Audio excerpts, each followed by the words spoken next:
سلامونه، وخت مو په خیر. د دې اونۍ غوره خبرونو ته ښه راغلاست. د افغانستان د ملکي هوایي چلند اداره وایي په تیرو څلورو میاشتو کې د تیر لمریز کال د وروستیو څلورو میاشتو پرتله عواید په سلو کې 10 سلنه زیات شوي دي. د دغه ادارې د اعلامیې له مخې د 1400 کال له حمل تر سرطان میاشتې پورې 2.4 میلیارده افغانۍ عواید ترلاسه کړی چې دا په ټاکلې موده کې د تیرو 2 کلونو د عوایدو د ټولو لوړه کچه ده. د ملکي هوایي چلند اداره وایي که څه هم د کرونا وبا له خپرېدو سره د پروازونو شمیر کم شوی او هم د مسافرو د تګ راتګ کچه ټیټه وه، خو بیا هم د هوایي چلند ادارې د نوي رهبرۍ او همکارانو د هلو ځلو په نتیجه کې د عوایدو کچه لوړه شوې. د کابل په برکي څلور لارې کې د موټرو لپاره د ځمکې لاندې سړک جوړیږي. د کابل ښاروالۍ وایي د خلکو د ستونزو د درک او د ورته د حل لارې موندلو په موخه د برکي څلور لارې په تخنیکي او فني مطالعه بوخت وو چې په وروستیو کې ډیزاین شوي او یا د څلور لارې له نړیوالو معیارونو سره سمه جوړیږي. ښاروالۍ وایي د تل لپاره د ترافیکي ګڼې ګوڼې د کمښت او مدیریت په موخه به د یا د مهمې او بارزښته څلور لارې کار د کابل ښار د تلپاتې ودې په موخه ډیر ژر پیل شي چې تر تدارکاتي پړاوونو وروسته به یې کار عملاً پیل شي. د فرخار ورسج سړک د جوړولو کار د بشپړېدو په حال کې دی. د حکومتي رسنیو د مرکز په وینا د دغه اسفالټ سړک لومړۍ برخه 15 کیلومتره اوږدوالی لري او د فرخار ولسوالۍ څخه پیل د تخار ولایت تر ورسج پورې غځېږي. دغه پروژه د ټولګټو چارو وزارت او د یوه خصوصي ساختماني شرکت ترمنځ قرارداد شوی چې د افغانستان د حکومت لخوا تمویلیږي او تر دې دمه یې 19 سلنه چارې بشپړې شوي دي. د دې سړک د جوړولو په جریان کې په مستقیم ډول د ځایي خلکو لپاره 450,000 کاري ورځې رامنځته شوي چې له دې څخه یې 22,000 خلک په غیر مستقیم ډول ګټه پورته کوي.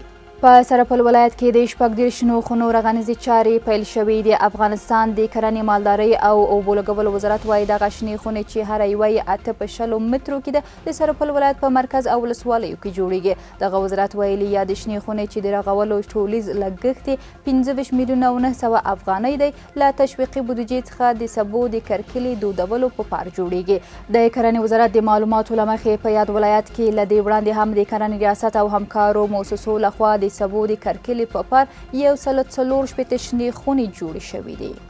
د افغانستان بانک له انټرنیټ پرته د پیسو د لیږد پروګرام پرانیست. د افغانستان بانک په اعلامیه کې ویل شوي له دې وروسته د دولت ټول ملکي او نظامي کارکوونکي د یادې ټلیفون په لرلو سره خپل حسابونه چک او خپلې تنخواګانې خپلې کورنۍ او هر هغه چاته چې دوی وغواړي لیږدولی شي. په اعلامیه کې د جمهور رئیس محمد اشرف غني له قوله راغلی دا سیستم به د فساد او ناسمو ګټو د مخنیوي او شفافیت په برخه کې ګټور تمام شي. ښاغلي غني ویلي چې دا سیستم او تجربه په افریقا کې هم بریالی وه. په کابل کې 15,000 ښځو او نارینه‌و په ملي پوځي اکاډمۍ کې د شاملېدو لپاره ازموینه ورکړه. د دوی د ازموینې پر مهال د افغان پوځ لوی درستیز جنرال ولی محمد احمدزی او نور لوړپوړي پوځي چارواکي هم حاضر وو. دفاع وزارت وایي بریالي داوطلبان به د مارشال فهیم ملي دفاع پوهنتون په ملي پوځي اکاډمۍ کې شامل او زده کړې وویني. په کابل کې داسې وخت 15,000 ځوانانو پوځي اکاډمۍ کې د شاملېدو ازموینه ورکړې چې په ټول هیواد کې جګړو زور اخیستی او ورځ تر بلې افغان پوځ او وسلوال طالبان په یو بل بریدونه کوي.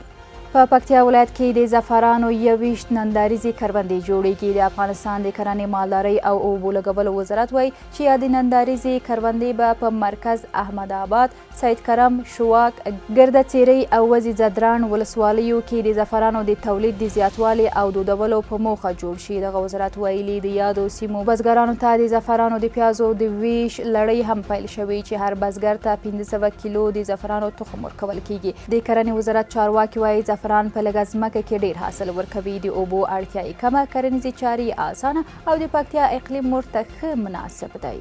روان کال په لوګر ولایت کې د هندواڼو حاصلات 10 سلنه زیات شوي دي. د افغانستان د کرنې، اوبو لګولو او مالدارۍ وزارت وایي چې روان کال دغه ولایت کې په 350 هکټاره ځمکه کې هندواڼې کرل شوي چې 15,618 مټریک ټنه هندواڼې حاصل یې ورکړی دی. دغه وزارت ویلي د لوګر هندواڼې د کابل په ګډون د ګاونډیو ولایتونو په بازارونو کې ښه پلور لري چې د یو من هندواڼو بیه تر 170 افغانیو پورې رسیږي. د وزارت د معلوماتو له مخې په لوګر ولایت کې زیاتره بزګران کارګرانو د هندواڼو کرکیلې ته مخه کړې او په کښت کې یې نویو میتودونو څخه کار اخیستی دی. پروان کې د 14 میلیونه افغانیو په ارزښت یو جومات جوړ او ګټې اخیستنې ته وسپارل شو. دا جومات د پروان جبل سراج ولسوالۍ د منۍ ګلبهار سیمه کې د جمهوري ریاست ملاتړ ادارې په پراختیایي بودیجه د 14 میلیونه افغانیو په ارزښت د ملي پراختیایي شرکت له لوري جوړ شوی دی.